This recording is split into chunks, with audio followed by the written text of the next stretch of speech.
Did you know that there's a number that is the answer to everything? And it's not 42. We're going to talk about it this morning on Good Morning Commute.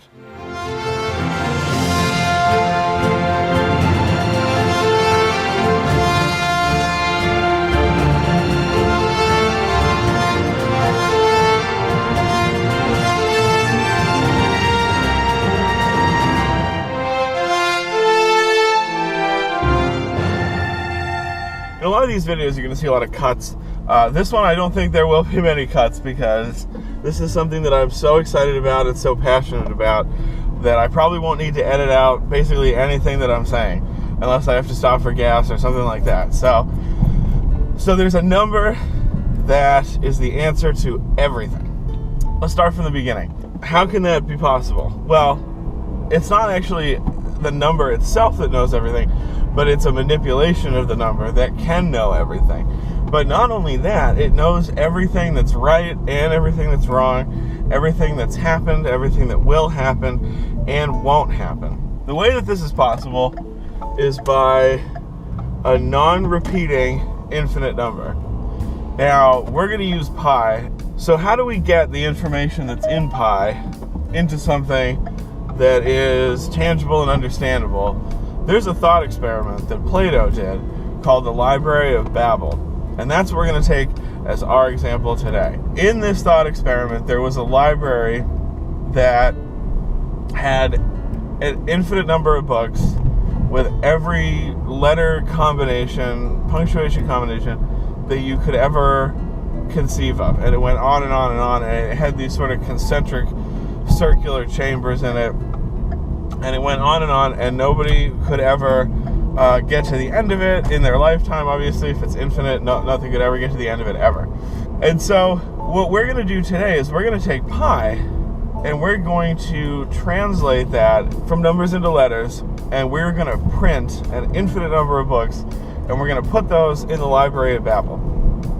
And so what that does is, right, you take 3.14, etc., etc., etc., on into infinity, and you run the printing presses and you keep the books coming.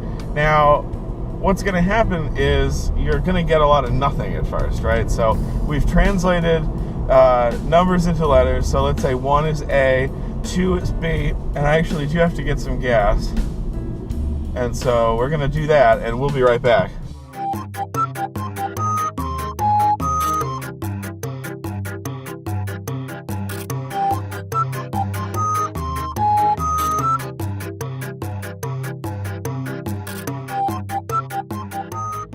The books have been printed, and obviously they're going to continue to be printed because it's infinity. So what we're going to see at first is we're going to see a lot of nonsense and a lot of nothing. And the majority of what we're going to see is a lot of nonsense and a lot of nothing. Now, I do want to say that some of you will say, okay, well, there's 26 letters in the alphabet. There's, a lot more numbers. And, how are you going to fix that? How are you going to know, basically, if it's a 21 or if it's a B and an A? And the way that we're going to do that is randomly, essentially, and that doesn't matter. Sometimes an 11 will be 2 A's, and sometimes it'll be an 11, whatever the 11th letter of the alphabet is, K. So it'll be K, sometimes it'll be 2 A's sometimes.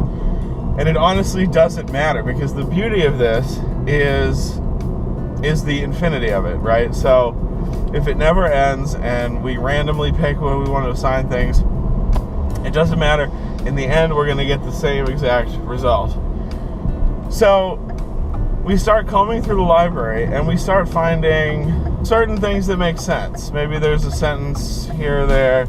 And as we dig around more, we find some poetry.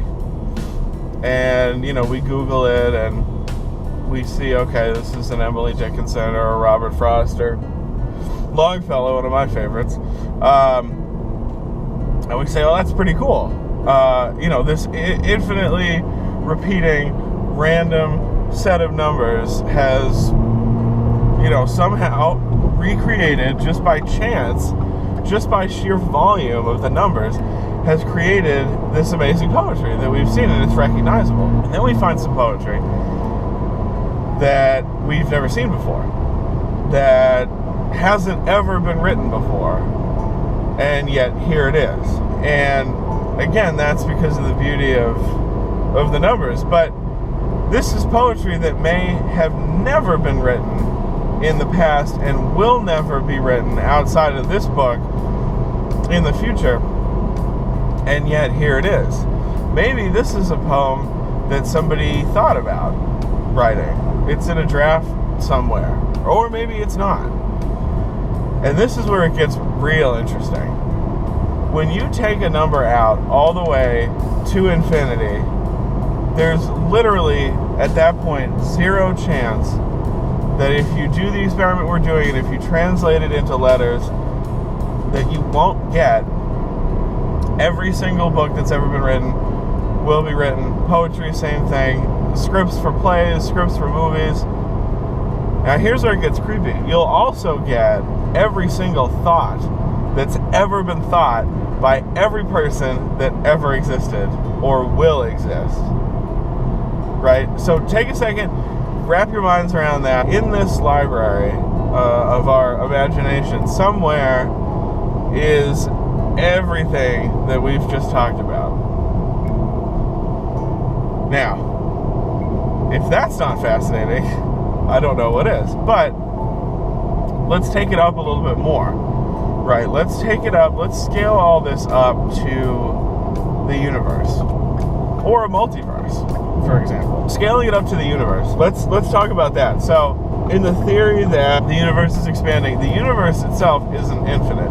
It's very, very big, but it's not infinite. So let's take the multiverse theory that has an infinite number of multiple universes, and we are just one of them, right? So if we scale that up, literally everything is possible. And everything that can happen has happened, is happening, and will happen. And essentially, what you would get is a version of the Library of Babel. What that means is that you would have written records of everything that ever happened in the universe down to that particular level. And from that, based on the laws of energy and motion, you could actually predict the future completely accurately.